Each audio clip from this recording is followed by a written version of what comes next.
Madame, Monsieur, bonjour, très heureux de vous retrouver sur Panafricaniste TV, la chaîne de télévision des panafricanistes.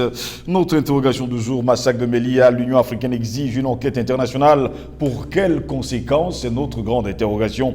Le chef de la commission de l'Union africaine, le Tchadien Moussa Faki Mahamat, a dénoncé le traitement violent et dégradant de migrants africains vendredi lors d'une tentative d'entrée massive dans l'enclave espagnole de Melilla et réclamé une enquête sur ce drame qui fera l'objet mercredi d'une réunion du Conseil de sécurité de l'ONU. J'exprime ma profonde émotion et mon inquiétude face au traitement violent et dégradant de migrants africains cherchant à traverser une frontière internationale entre le Maroc et l'Espagne, a tweeté dimanche soir Moussa Faki Mahamat. J'appelle à une enquête immédiate sur cette affaire et rappelle à tous les pays leur obligation, au terme de la loi internationale, à traiter tous les migrants avec dignité et à faire porter leurs priorités sur leur sécurité et leurs droits humains, tout en réfrénant tout usage excessif de la force, a ajouté le chef de la commission de l'Union africaine.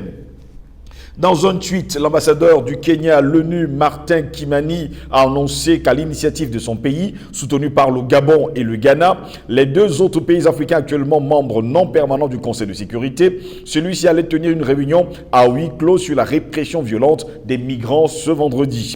Selon les diplomates, la session initialement envisagée à lundi a finalement été repoussée à mercredi prochain. Elle portera sur la violence meurtrière à laquelle sont confrontés les migrants africains entrant dans l'enclave espagnole de Melilla depuis le territoire marocain, a précisé le diplomate kényan. Les migrants sont des migrants, qu'ils viennent d'Afrique ou d'Europe, ils ne méritent pas d'être ainsi brutalisés, a souligné Martin Kimani. Il a fallu du temps pour voir une sortie de certaines autorités africaines. Apparemment, il faut crier dans les médias, taper du poing sur la table pour que certains dirigeants africains se réveillent pour réclamer justice. Mais il y a encore ceux qui dorment d'un sommeil comateux et qui ne veulent pas se réveiller. D'autres amis de l'Occident se frottent les mains, tandis que d'autres ferment les yeux. Pauvre Afrique, jusqu'à quand aurons-nous sur le continent des hommes et femmes à la solde de l'Occident? À quand le réveil brutal des Africains épris de justice et de dignité? Quand est-ce que la mère de l'humanité et de toutes les sciences se réveille-t-elle pour redorer son blason? Elle se réveille et nous le savons, c'est irréversible. Pour répondre justement à nos questions ce matin, nous sommes avec le président Banda Kani. Président Banda Kani, bonjour, bienvenue à vous. Bonjour mon cher Jocelyn Gross. J'espère que vous allez bien. Je suis heureux de vous retrouver sur cette plateforme, Panafricaniste TV, qui est une plateforme de combat, d'engagement et de continuité et d'accélération. Accélération du combat panafricaniste pour plus de victoires, pour plus de changements réels dans la vie du continent africain en particulier et dans la vie de toute l'humanité en général. Parce que notre horizon, c'est le genre humain. C'est le genre humain. Alors, merci de m'avoir invité. Très heureux de vous avoir, président Banda Kani. Vous savez que vous ne me refusez rien. Avant, permettez-moi de... Vous savez que je ne le fais jamais. Je le ferai pour la première fois. Je vais m'adresser à un commentateur de nos émissions, parce que je regarde comment... Justement, oui. Nous avons pour principe de ne jamais répondre aux commentateurs, mais je me fais, qu'on me pardonne pour une fois, un certain Eucharistus, il se cache derrière ce nom. C'est un fervent catholique. Je voudrais simplement lui dire de faire la part des choses. Le catholicisme n'a pas le monopole de la chrétienté. La chrétienté formelle, la chrétienté présentée comme telle, oui, telle qu'elle nous a été présentée historiquement, c'est pas à travers ces variantes confessionnelles. Quand on n'est pas d'accord avec le pape, ça ne veut pas dire qu'on est antichristique. Oui. Le fait de ne pas être d'accord avec les pratiques catholiques ne veut pas dire qu'on est possédé par un démon. Il y a là un niveau d'intolérance qui est... Ce n'était pas que je prenais de la hauteur parce que c'est un commentateur. Il y a là un niveau d'intolérance qui frise non seulement l'ignorance, mais l'enténèbrement spirituel. Donc les choses doivent être claires. Je l'ai dit et je le répète, je n'appartiens à aucune religion. C'est démontré. Moi, je n'appartiens à aucune religion, même pas des religions traditionnelles. Je n'appartiens à aucune religion. Mais ça ne fait pas de moi quelqu'un qui n'a pas de vie spirituelle, quelqu'un qui ne croit pas au vrai Dieu comme je l'appelle. Parce qu'il m'a demandé c'est qui le vrai Dieu. Je parle du Dieu universel, je parle du Dieu le Père. Et je suis un Jésus-Christ, moi je le dis, il est monseigneur. Mais je ne suis d'aucune religion, parce que lui, il n'a créé aucune religion, justement. Et tout ce que les gens font là n'a rien à voir. N'a rien à voir avec le véritable message du Christ, avec le véritable message qu'il a incarné et ce qu'il est venu dire au monde. Donc il faut faire la part des choses, mon cher ami. Vous êtes libre d'être catholique, je respecte ça. Mais acceptez que le catholicisme, ce n'est pas la chrétienté dans son ensemble. Vous n'avez pas le monopole de l'interprétation du message et de la destinée du Christ. Vous êtes seulement les catholiques. Oui. Il y a les protestants, il y a les adventistes, il y a beaucoup de confessions, entre guillemets, chrétiennes. Donc vraiment, vous êtes libre de fantasmer sur le pape, qui est le souverain pontife, qui est le pont entre le ciel et la terre. Vous êtes obligé de fantasmer sur sa sainteté. Ça vous regarde. Pour moi, le pape, c'est un homme comme tous les autres.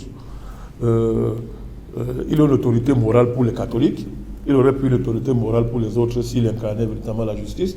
Mais il n'est que le chef des catholiques, avec tout ce que cela comporte en termes d'injustice, de crimes, de succession de crimes qui ne se sont jamais interrompus. Vous voyez, donc, je le renvoie, prenez le temps de lire l'histoire de l'Église catholique. Et vous allez voir si le fait de critiquer le pape, comme je fais, de dénoncer, n'est-ce pas, l'impérialisme spirituel et religieux de l'Église catholique, si dénoncer ça peut être assimilé à un crime, rapporter ça à l'Inquisition, rapporter ça aux croisades, rapporter ça à la pratique de l'esclavage, même par l'Église catholique, et son autorisation spirituelle par certains de vos papes.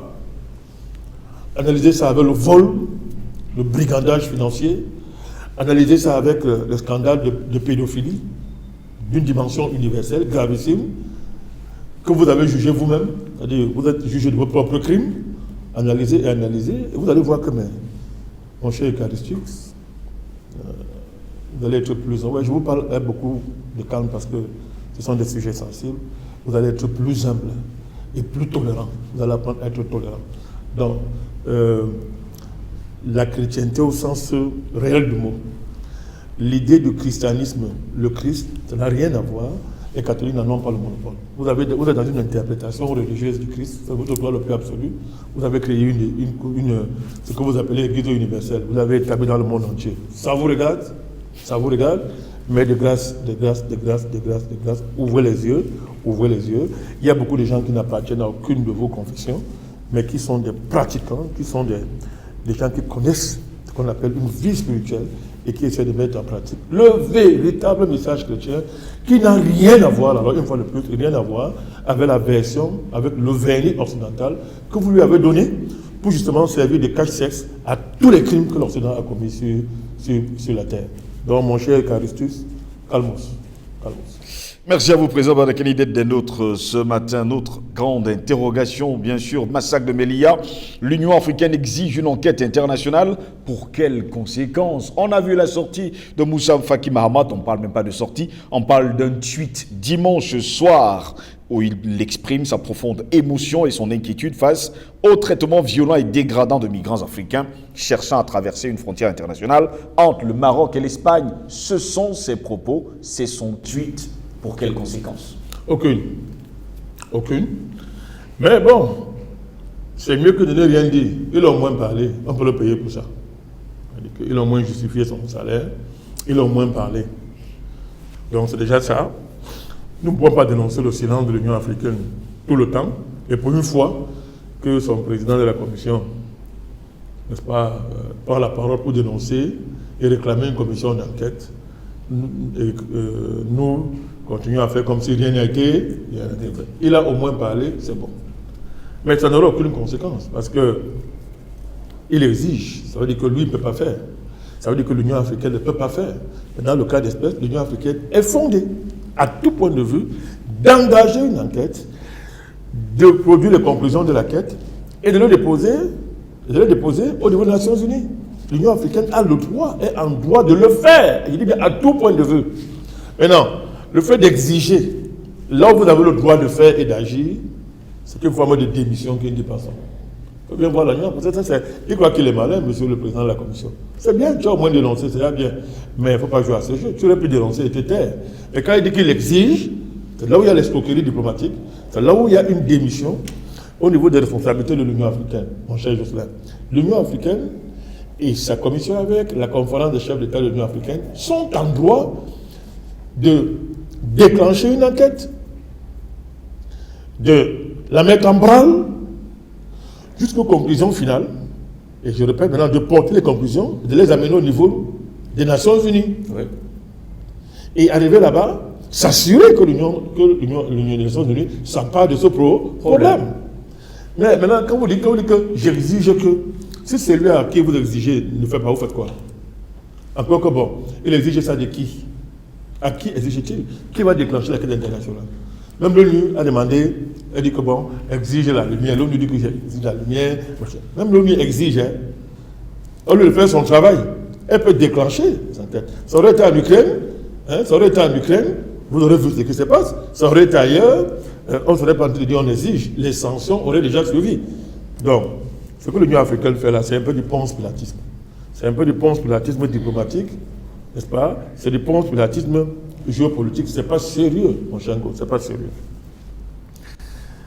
D'autant plus que, c'est parce que ce cas a eu le malheur ou le bonheur de connaître une publicité mondiale, que ça veut dire qu'il n'y a pas ces actes et comportements tous les jours. Mon cher Ngos, la question de ce massacre de Melilla, oui. De Melilla, si vous voulez, ce massacre pose le problème des droits de l'homme dans le monde entier. Vous savez que les Occidentaux, en général, et l'ONU en particulier, se sont toujours présentés comme les plus grands défenseurs des droits de l'homme dans le monde entier. Ils en sont les concepteurs, ils en sont les promoteurs et les défenseurs. Donc, à partir de là, ils se présentent comme étant la conscience de l'humanité. Il y a des textes qui sont censés garantir la protection des droits de l'homme. C'est la Charte des Nations Unies et tous ces protocoles qui vont avec. C'est même les traités de l'Union européenne et ce traité sur les droits de l'homme au niveau européen qui débouche, n'est-ce pas, sur mis en place, je crois, une cour européenne des droits de l'homme. Oui. C'est tout un ensemble de juridictions nationales sur la question, et particulièrement en Europe. Alors, M. Ngos, lorsque vous observez donc tout ce carcan global, tous ces mécanismes internationaux, n'est-ce pas, dédiés à la promotion et à la protection des droits de l'homme, quand vous observez que dans le monde entier, c'est devenu le préjugé le plus prégnant, le plus fort de notre époque.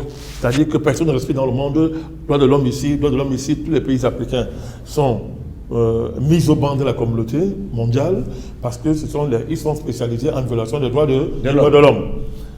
Vous m'expliquez pourquoi, malgré tout ça, mon cher Ngos, il y a cette zone de non-droit mondial, cette zone de non-droit, ce no-man's land, mon cher Ngos, créé et entretenu par les États, oui. Mon cher Ngos, ce no-man's land, où quand un être humain entre, il n'est plus homme.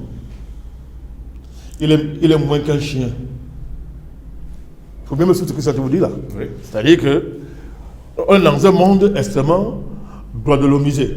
Permettez-moi l'expression. Le monde est très droit de l'homisé, au point maintenant d'inventer le nouveau droit qu'on appelle LGBTQ, que tu connais ça mieux que moi. On appelle ça maintenant les nouveaux droits de l'homme. Nouveaux droits de l'homme.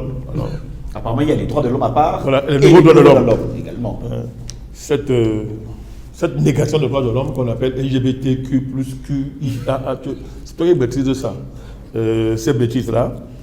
Mais en même temps, pendant qu'on veille à ce que un homosexuel ne soit pas touché sur cette terre, pendant qu'on veille à ce qu'un transgenre, ou tout ce que vous imaginez, ne soit pas touché sur cette terre, pendant qu'au Cameroun, vous avez des ONG et comment on appelle ça, une égérie, entre guillemets, une égérie maléfique qui a consacré sa vie à promouvoir les droits de l'homme, et particulièrement les droits de l'homosexuel, qui tous les jours, ces ONG laissent personne dormir en la matière, vous avez Amnesty International, Human Rights Watch, tous ces ONG qui sont connus comme étant les vigiles les plus excellents. C'est-à-dire que même quand une mouche passe quelque part et que la mouche viole le droit de l'homme, Amnesty International, ces ONG attrapent cette mouche-là et amènent ça au niveau de l'ONU.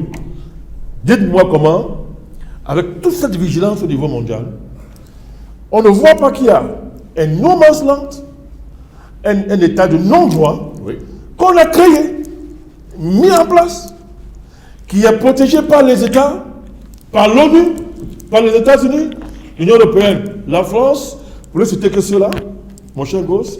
Et dans cet endroit, quand vous y mettez les pieds, vous, c'est d'être un être humain. Vous êtes moins qu'un ver de terre. Je parle des espaces, n'est-ce pas, la Méditerranée, n'est-ce pas, l'espace méditerranéen entre le Maroc, l'Afrique du Nord, la dernière frontière d'Afrique du Nord, Maroc, Libye, Égypte dans une certaine mesure, Algérie, et qui, donc de l'autre côté de la Méditerranée, où vous avez les pays européens. Alors mon cher gosse, c'est là où tous ces massacres et crimes se placent. C'est l'enfer qu'il y a là-bas. C'est l'enfer. Je dis bien c'est l'enfer sur terre. C'est dans cet endroit-là, dans ces enclaves-là, dans ces frontières-là, ces no man's land-là. Il y a l'enfer là-bas. Mon cher gosse, et le niveau, les morts là-bas, les blessés, les morts se comptent par centaines, par jour. Je répète, les morts là-bas et les blessés, on les compte par centaines, par jour. Par jour, mon cher gosse. Par jour.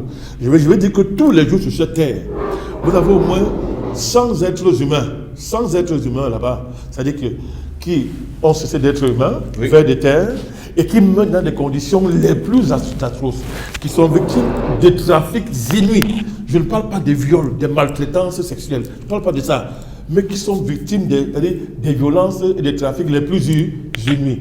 Mon cher gosse, les trafiquants sont connus, ils sont protégés par les États. Oui. Les trafiquants sont protégés par les États. Alors, vous savez ce qui est grave? Vous savez ce qui est grave, mon cher gosse? C'est que l'Union européenne signe des traités et accords avec des États pour sécuriser, soi-disant, ces frontières, afin que ce qu'on appelle migrants. Oui. Je reviendrai sur le concept de migrants. Ce qu'on appelle migrants ne traverse pas la Méditerranée et entre en Europe.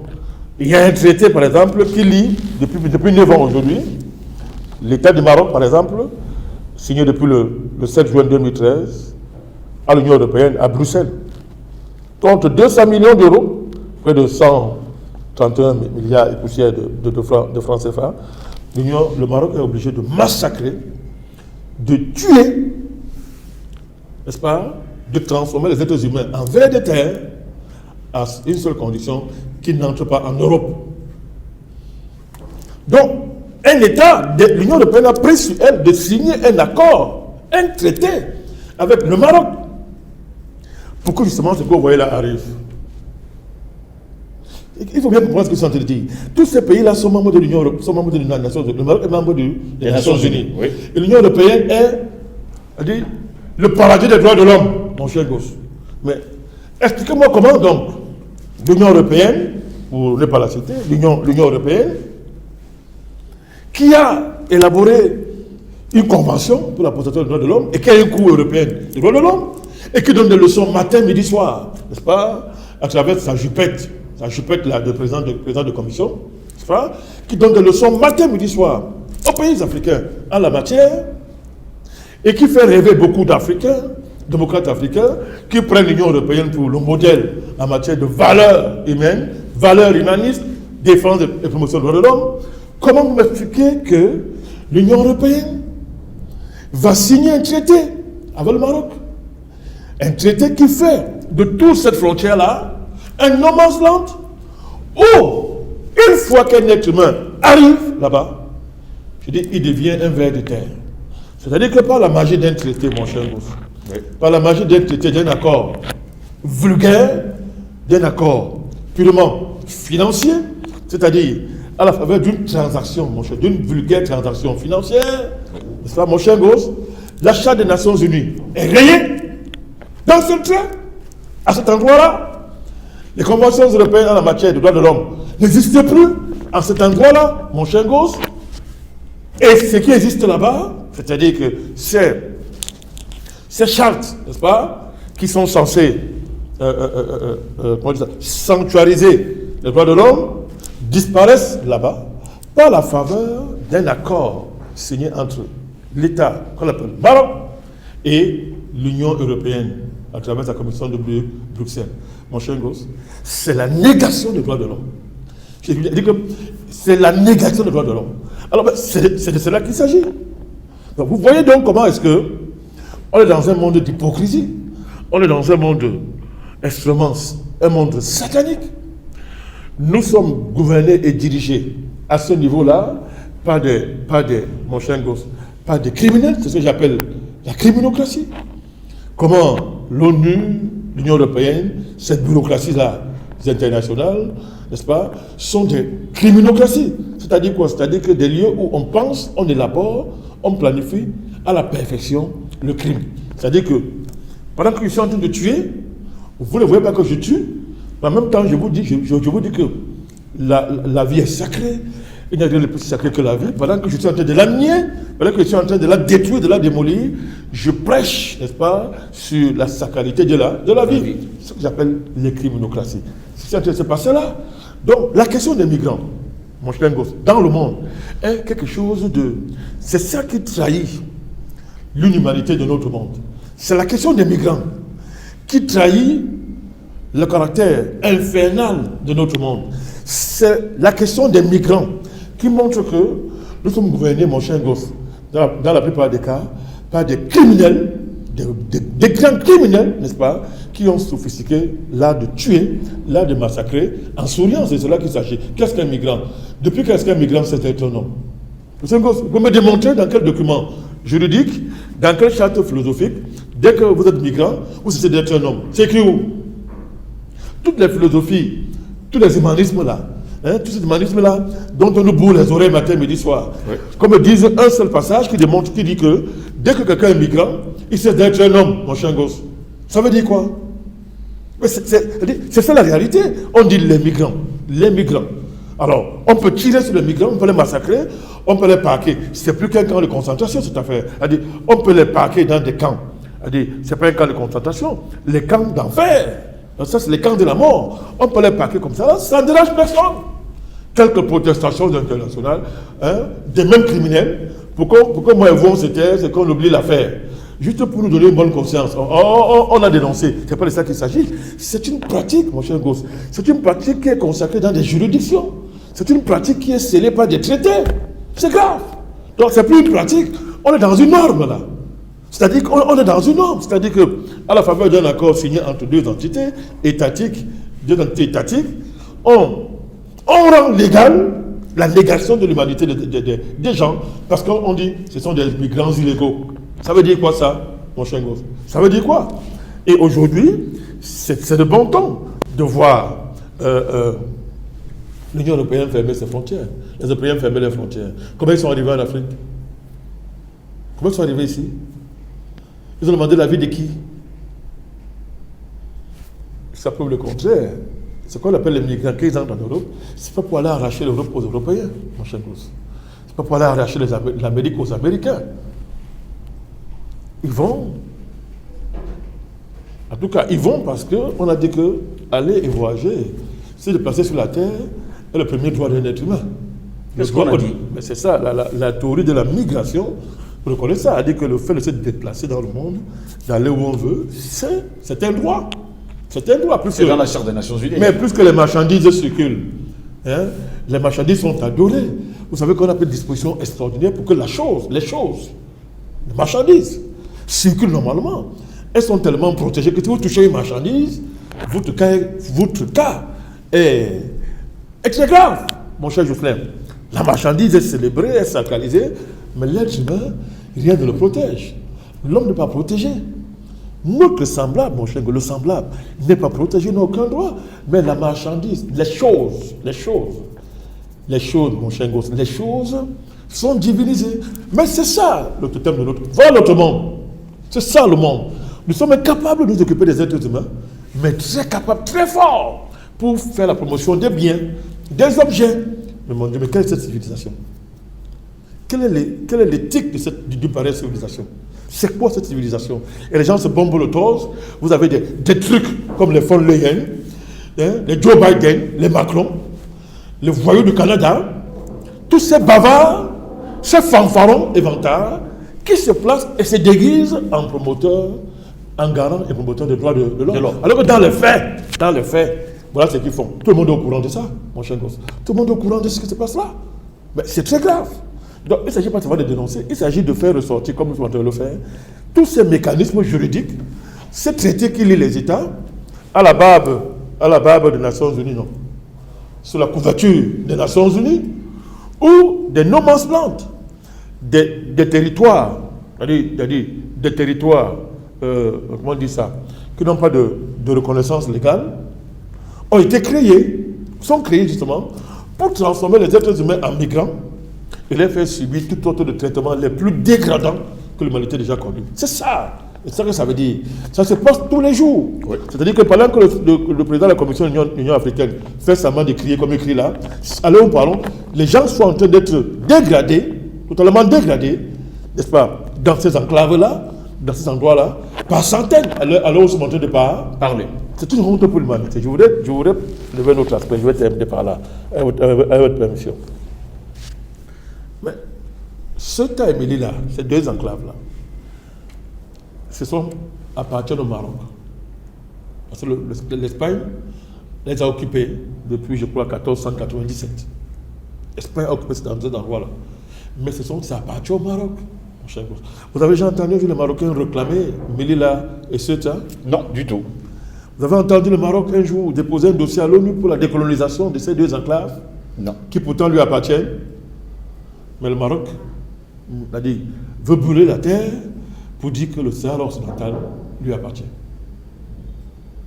Or, le Sahara occidental est reconnu comme étant par l'ONU. Et même par l'Union africaine. Je parle du front Polisario. Oui. Vous me suivez là? Mais le Maroc, il réclame matin, midi, soir le Sahara occidental, revendique la marocanité de ce territoire, mais ce qui lui appartient depuis très longtemps, depuis 1497, date, n'est-ce pas, que les Espagnols, n'est-ce pas, ont arraché, silence total. Vous savez pourquoi? Non, vous allez m'expliquer. À cause de ceci, justement. Ça sert de moyen de chantage. Le Maroc fait chanter, n'est-ce pas, les Occidentaux, oui. N'est-ce pas, en particulier le Maroc, l'Espagne, n'est-ce pas, ça permet de faire le chantage à l'Espagne et à l'Union européenne pour dire que, ok, donnez-moi de l'argent. Je vous ai parlé du contrat qui est signé, qui s'élève à près de 200 millions d'euros. Il y a 9 ans, depuis le 5 juin 2013, 200 millions d'euros qui est versé par an, qui est versé au Maroc, pour gérer cette affaire. Je vous ai parlé. Maintenant, il y a le fait que lorsque, par exemple, l'Espagne a des positions ambiguës à l'égard du Sahara occidental, bien à l'égard d'un leader du Front Polisario, le Maroc fait le chantage. C'est ce que le Maroc fait. Le Maroc fait passer les migrants. Pourtant, la République arabe sahraoui démocratique a été déclarée un État. Je vous dis que quand l'Espagne veut jouer des jeux bizarres, dernièrement l'Espagne a, je crois que c'était, il y a le cas de Brahim Ghali, il avait été autorisé par l'Espagnol à venir se faire soigner pour Covid. Oui. Quand les Marocains ont appris ça, vous savez ce qu'ils ont fait? Un mois après, le 18, on est le 18 mai 2021, dans l'année passée, hein, oui. Les autorités marocaines ont laissé passer près de 8000 personnes dans l'enclave pour entrer en Espagne. Et dans ces 8000 personnes, il y a beaucoup de jeunes Marocains sans emploi, étiquetés comme étant des opposants au régime marocain, à la monarchie marocaine. Alors écoutez bien, 8000 sont passés, 8000. Évidemment, quand c'est comme ça, l'Espagne revient à l'ordre et rapidement, comment on dit ça, normalise ses positions à l'égard du Maroc et de ses revendications. Vous voyez comment? Vous voyez le jeu? Je le dis pour rappeler quelle est la nature de l'État marocain. Je le dis pour interpeller le monde entier, en général, et les Africains, sur la nature de la monarchie marocaine. qu'on appelle la dynastie alawite. Ah. Vous savez que le roi marocain, il est en même temps roi et commandeur de croyants. Oui. C'est-à-dire, c'est Dieu. Non, il faut que je rappelle ça. Parce que vous avez l'Europe, l'Occident, ils donnent des leçons de démocratie tous les jours. Et disent qu'il y a des régimes infréquentables. Il y a des États voyous infréquentables. Le régime iranien est appelé le régime des mollahs. Oui. Le régime des mollahs. Et la convocation du concept de mollah veut dire que c'est de l'antimodernisme, c'est l'horreur absolue. On ne peut pas traiter avec les mollahs. Mais le Maroc est présenté comme le... Mais attends, en Afrique, c'est pratiquement le plus beau pays africain. Mais il faut rappeler là-bas que le roi du Maroc, il a en même temps Dieu. C'est-à-dire qu'un homme se fait Dieu sur terre. Il est commandeur de croyants. Vous comprenez? Commandeur de croyants. Mais ça ne gêne pas la démocratie marocaine. Donc il est président à vie, il est roi à vie, mon cher gosse. Mais le Maroc est présenté comme l'une des plus grandes démocraties mondiales. Avec lequel les dirigeants européens sont très à l'aise. C'est un pays extrêmement fréquentable. Son régime politique est le plus démocratique. Je parle de démocrate africain. Vous comprenez? Mais, mon cher gosse, vous pouvez m'expliquer quelle est cette spécificité de ce royaume? Allez savoir. Quel est ce traitement particulier qui est donné à ce royaume dans le monde et qui lui permet donc de massacrer les Africains, de les maltraiter, comme d'ailleurs c'est le cas dans tout le Maghreb. Vous excuserez, pratiquement dans tout le Maghreb, c'est vrai que c'est pas degré, les degrés sont différents, mais il y a une pratique dans le Maghreb, chez les Maghrébins, il y a un rapport maghrébin au noir qui est inacceptable et intolérable. Mon cher Ngo, j'insiste, il y a un rapport maghrébin au noir qui est un rapport pire que raciste. À la limite, les Maghrébins, certains Maghrébins, nous prennent pour moins que des vers de terre. Bon, allez donc savoir pourquoi. Mais au niveau de l'État marocain, c'est un comportement qui est assumé et qui participe d'une politique d'État, mon cher gosse. Ça qui est grave, c'est-à-dire que vous êtes là en face d'une politique d'État. C'est-à-dire qu'un État, un royaume, revendique, n'est-ce pas, ce genre de traitement, ce genre de politique à l'égard des Africains. Parce que c'est des Africains noirs. C'est surtout envers les Noirs que ça se passe comme ça. Et c'est fait par le commandeur, le croyant Dieu. C'est-à-dire que le Dieu marocain, n'est-ce pas, qui est roi, ne comprend pas que ce sont les êtres humains. Il y a une chose quand même, il y a deux sorties qui ont fait très mal aux Africains. Après justement ce massacre de Melilla, les autorités espagnoles et les autorités marocaines ont plutôt félicité les gardes-frontières, les policiers qui étaient justement là pour massacrer, on va le dire comme ça, ces migrants. Mais d'avoir empêché justement l'entrée de ces migrants. Qu'est-ce que vous surprend de l'Espagne? En Espagne. Vous ne connaissez pas l'Espagne? L'Espagne a été un empire génocidaire. Vous le savez. L'Espagne a été un empire colonial génocidaire. Mais que l'Espagne, que les dirigeants espagnols le fait, ça ne surprend personne. C'est le contexte qui nous aurait surpris. Qu'est-ce que l'Espagne connaît en matière de droits de l'homme? Ce truc qui est là, vous l'appelez que c'est Sanchez, c'est quoi? C'est Sanchez. Sanchez. Je ne connais pas son nom ne m'intéresse même pas d'ailleurs. Qu'est-ce qu'il connaît en matière de droits de l'homme? Il reprend à son compte toute la tradition de l'Espagne qui a été la négation de l'humanité du noir, qui est une culture impérialiste de trafic et de corruption, comme tous les rois d'Espagne ont été ça a été l'apanage de tous les rois d'Espagne. Donc M. Sanchez, n'est-ce pas, ne peut pas sortir, n'est-ce pas, ne peut pas être à l'écart. Je veux dire quoi, ne peut pas laisser, ne peut pas se départir d'un truc qui apparemment même relève de ce qu'on appelle l'ADN de la monarchie espagnole.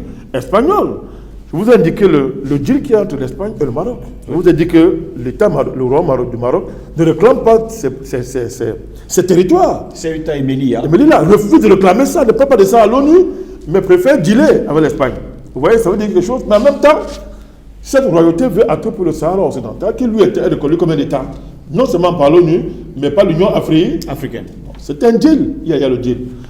Bon, venant du roi du Maroc, ça surprend qui est le roi du Maroc. Le royaume chérifien méprise le noir, mon cher gosse. À cause de sa proximité avec l'Occident, le Maroc est même candidat à l'Union européenne. Vous savez pas ça? Il veut entrer à l'Union européenne. Depuis longtemps. Alors, donc pour le Maroc, son avenir est blanche. Son avenir est blanc. Son avenir est européen, plus qu'africain. Pourtant, la racine de la monarchie marocaine, elle est noire. Bon, moi, je n'ai pas revendiqué ça à leur place. Vous comprenez? Je sais pas, l'histoire peut démontrer ça, mais je n'ai pas revendiqué ça à leur place. C'est des temps qu'on a dit, oh, le retour du Maroc en Afrique, il est revenu à l'Union africaine, il est même un membre de la CEDEAO. Mais tout ça, c'est pour infiltrer. C'est de l'infiltration géopolitique, mon cher gosse. Les Marocains considèrent qu'ils sont en chemin pour être blancs. C'est-à-dire qu'il y a longtemps qu'ils ont dépassé, qu'ils sont émancipés de la saleté nègre. Ils se sont émancipés de leur racine nègre, ils sont détachés, ils sont à mi-chemin pour devenir blancs. Donc ils n'ont pas travaillé comme ça pour qu'ils rentrent en arrière. Donc il faut accélérer la migration, la mutation vers la race, vers l'humanité blanche, n'est-ce pas? Peuple élu aux yeux blonds, blond aux yeux bleus. Oui. Voilà, boréal. Donc il faut que ça s'accélère. Et le Maroc donne les gages, mon cher gosse. Il donne les gages, pour qu'on puisse vous dire. Donc, c'est de cela qu'il s'agit. C'est grave, mon cher gosse.